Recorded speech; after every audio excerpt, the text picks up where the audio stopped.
Hello beautiful soul! Welcome back to my channel. This is May Ame from Japan, Kabayan Taurus. This reading is for you. Tingnan natin yung natitirang araw ng bonus timeless reading, April 2026. Vice versa tayo. Sa mga gusto magpa-personal reading, in description below ang ating details. Your energy, Taurus. Tingnan natin. Vice versa, energy reading tayo. Energy ni Taurus.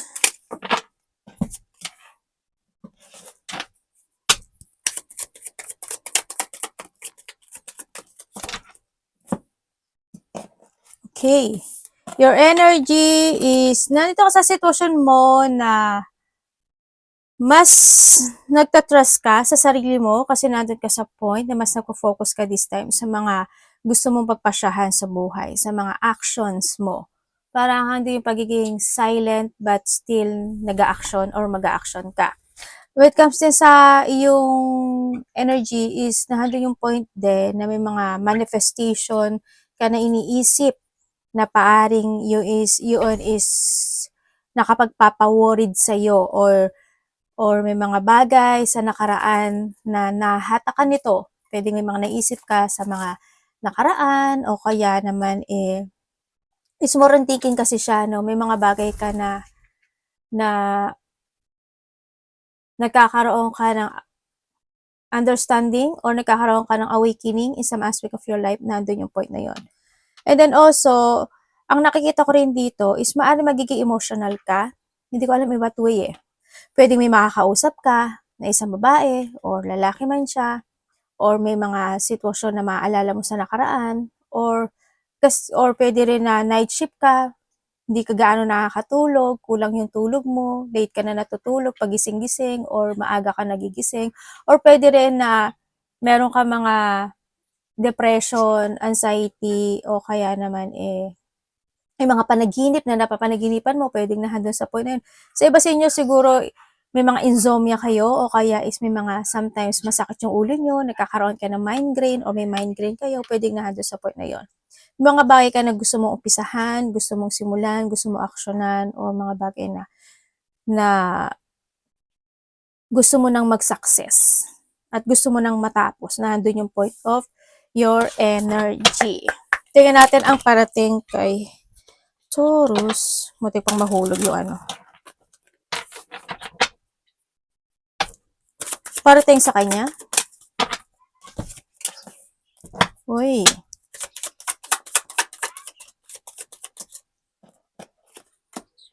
Devil?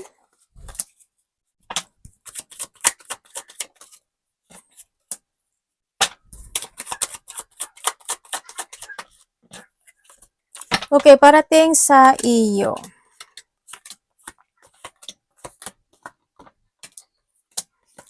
Parating sa iyo, ang nakita ko sa iyo, Taurus, kung dati medyo na-stuck ka, na-stagnant ka, o may mga bagay na hindi naging maganda, o parang na-feeling stuck ka, this time hindi na. Sa nakikita ko sa iyo dito, handun yung point na mas magiging stable ang situation mo this time. Sa nakita ko sa iyo dito, handun din yung point na may mga well-wisher na magaganap o mangyayari na. Ang nakita ko rin dito, there's a material success, may wealth, prosperity na parating, victory and success is coming. Babalik na yung confident o yung strength or yung pride mo this time sa nakikita ko sa iyo dito. Ang nakikita ko rin sa iyo dito is may mga pangarap ka na matutupad, positive outcome, reward and success is coming, babalik kang muli sa simula or nahanding yung point sa tagal ng iyong paghihintay o pagtitimpi sa isang bagay o sa isang sitwasyon mo sa buhay mo this time at last, diba?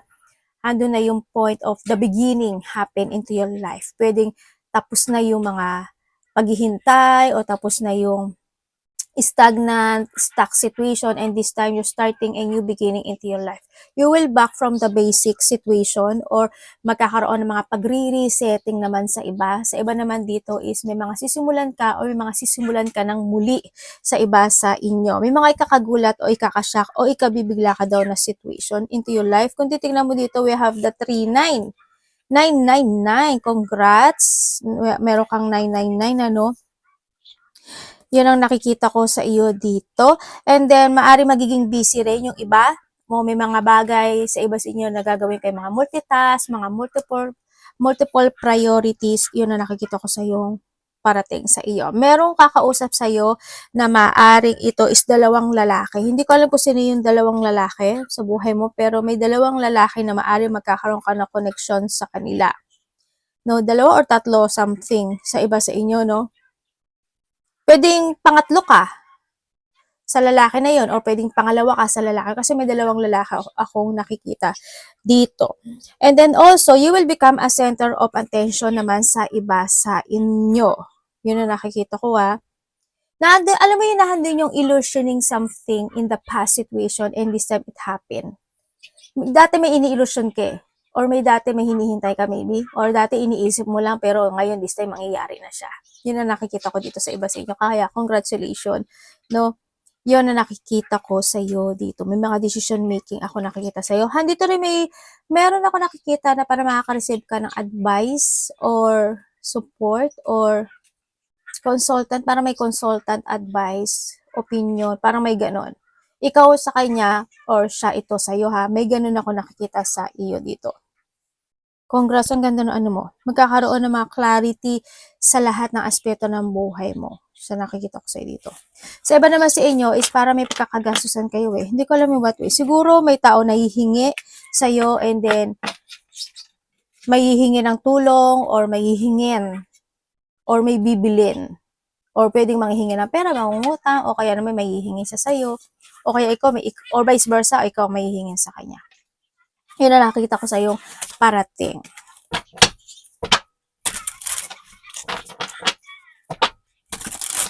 Dapat iwasan ni Taurus.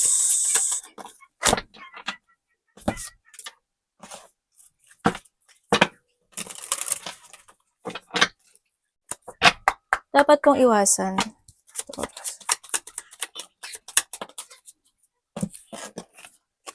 Oh. Okay, dapat mong iwasan, syempre yung mas stagnant ka, isa yun, di ba? Yung mas stagnant ka, kung may mga bagay ka na gusto mong actionan, i-let go, ilaya yung sarili mo, o kaya mga bagay na dapat mo ikat talaga, i-withdraw sa buhay, gawin mo, di ba? May handun din yung point na iwasan mo, yung being stagnant nga, di ba? Iwasan mo yung hindi ka mag-try na mga new things sa buhay. No? Basta try and try until you succeed, kumbaga. Magplano ka rin daw, ang nakikita ko dito, iwasan mo yung kalungkutan o yung mga bagay na pwede mo ikalungkot o kaya magkaroon ka ng self-doubt sa sarili, yung mapanghinaan ka ng loob, tsaka yung mawalan ka ng pag-asa sa buhay. Yun ang sinasabi dito, no? Yun, kumbaga handun din yung point na kung may mga bagay na kailangan mong magsalita, mag-speak out, mag-voice out, gawin mo daw, no? Pero in a good, in a nice way, ano? Kaya mag-ingat ka rin minsan sa mga sinasabi mo, ganyan. O mga salita mo, mga desisyon mo, mga actions mo, mga movement mo, yan, mga pag-iingatan mo. Yun, ano? Yun ang sinasabi dito. Basta yung kung medyo yung iba sa inyo, kung sa tingin mo is hindi ka gaano nakapag-exercise sa iba ngayon this time is kinakailangan mong gawin yun, ano? Magplano ka kung kailangan mo na talaga mag-exercise. Hindi porket payat ka kasi, halimbawa payat ka, diba? Hindi naman porket payat ka is malakas ka. Siguro inasabi lang din ng universe na kailangan mo rin na-give energy sa katawan mo. Baka mamaya sa iba baka mamaya tumataba na kayo o papataba kayo o kaya naman hindi kayo nakapag-exercise kaya misal lalampa-lampa kayo, joke lang. Babae ka man o lalaki, no? Basta maging productive ka lang daw ang sinasabi dito. At syempre, iwiwas ka sa thinking of a negativity, the doubt, tsaka yung mga makakapag-distract sa'yo. Huwag kang matatakot sa mga gusto mong simulan, gusto mong gawin, gusto mong aksyonan, gusto mong sabihin, gusto mo, mga ganyang bagay. Love ni Taurus. Kapatid, anak, magulang, karelasyon, kaibigan, pamilya, Taurus in love.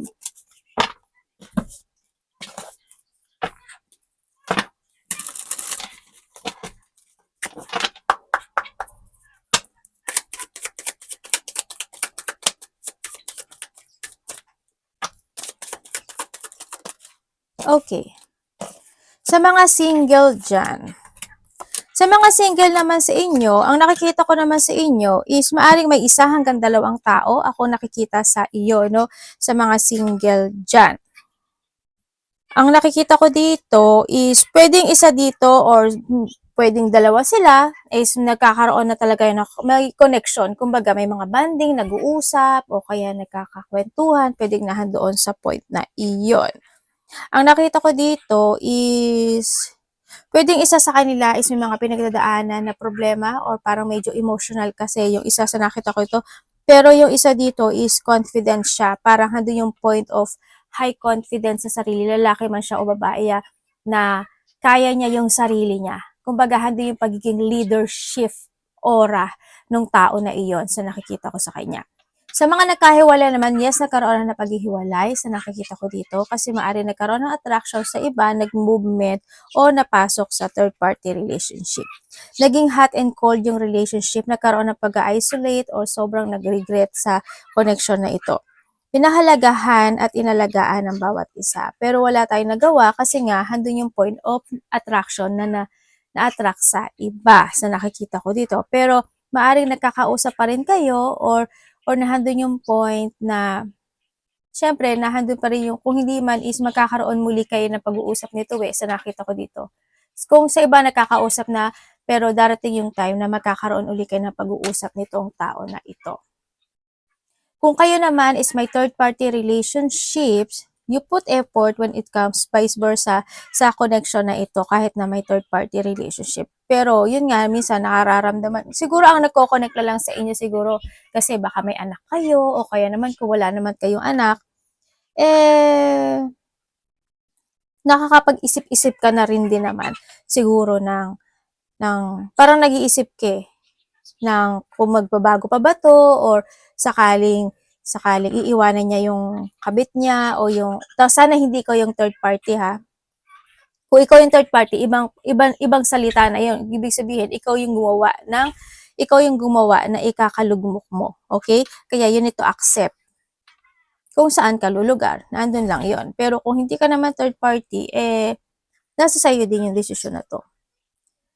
Pero kung may anak kayo, sabihin mo, ate magbabago ba siya? Kung magbabago siya, kasi iba dito may maaring nahandun lang yung point na naghihintay na lang kayo kung magbabago ba o hindi. Parang nahandun sa point na yun.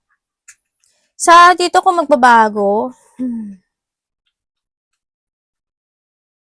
hindi ko pa nakikita. Hindi ko nakikita. Kasi handun na lang yung point na iniintindi mo na lang siya. Kung minsan nag-aaway kayo, kasi maaring nag-away sila sa kabila. Kaya minsan pag galit siya at nag-away kayo, ibig sabihin, mainit ulo niya kasi nag-away sila sa kabila. Ganun lang yon. Kung kayo naman is walang third-party relationship nitong tao nito, handun yung point na you put effort sa bawat isa. Pwedeng bago lang kayo nito.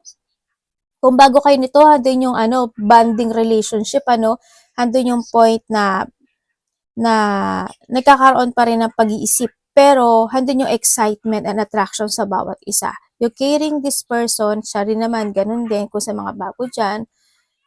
Sa nakikita ko dito. Sa iba, kung hindi naman kayo bago nito, at magtagal na talaga kayo, kung wala kayong third-party relationship, nandun yung point na okay naman kasi you feel na at peace ka dito sa tao na to. Yun nga lang, may mga time lang talaga na magkakaroon kayo ng mga disappointment to each other. Hindi naman kasi mawawala yun sa connection no? Yan, nandun yung point na yun. Sa iba, kung mga bago kayo, siguro hindi, parang alam nyo, kung kami, kung hindi. Parang hindi nyo pino-force kasi yung sarili nyo rin. Nandun yung point ng iba. Parang, you enjoying your company to each other. Sa iba, ganun. Nag-enjoy kayo. Or ini-enjoy nyo. Your money. Kamusta po yung money ni Taurus?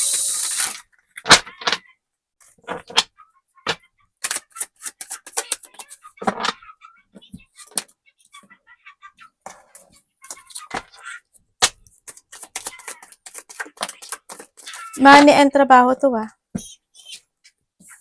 Okay. When it comes sa iyong money.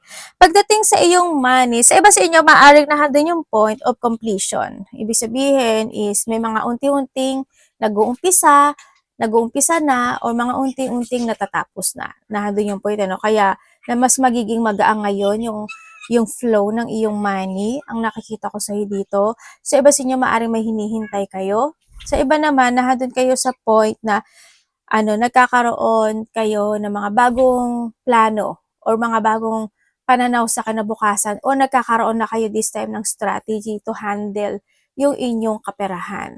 Mas ginagalingan mo sa kumbaga na doon ka sa point na yun, mas ginagalingan mo na kaysa sa dati na hindi naging maganda yung pag-handle mo ng pera. Ngayon this time, mas okay naman din sa nakikita ko. Pwede rin na doon yung point na talagang nagkakaroon na pag-progress, or nandun yung action, or nag-explore ka na rin, nagtatry ka ng mga new things, or may mga bagay na sinisimulan mo na this time, no, na yun yung makakapagpapasuccess sa yung kaperahan. Yun ang nakikita ko sa iba sa inyo. Kaya congrats, is good naman din kasi siya, no. Talagang mas nagsasacrifice ka ngayon this time pagdating sa iyong kaperahan than sa mga nakaraang taon o buwan man yan o linggo. Yun. May mga pagtatapos at mayroong mga pagsisimulang muli. Yan, sa iba sa inyo. Arigato naman, God bless.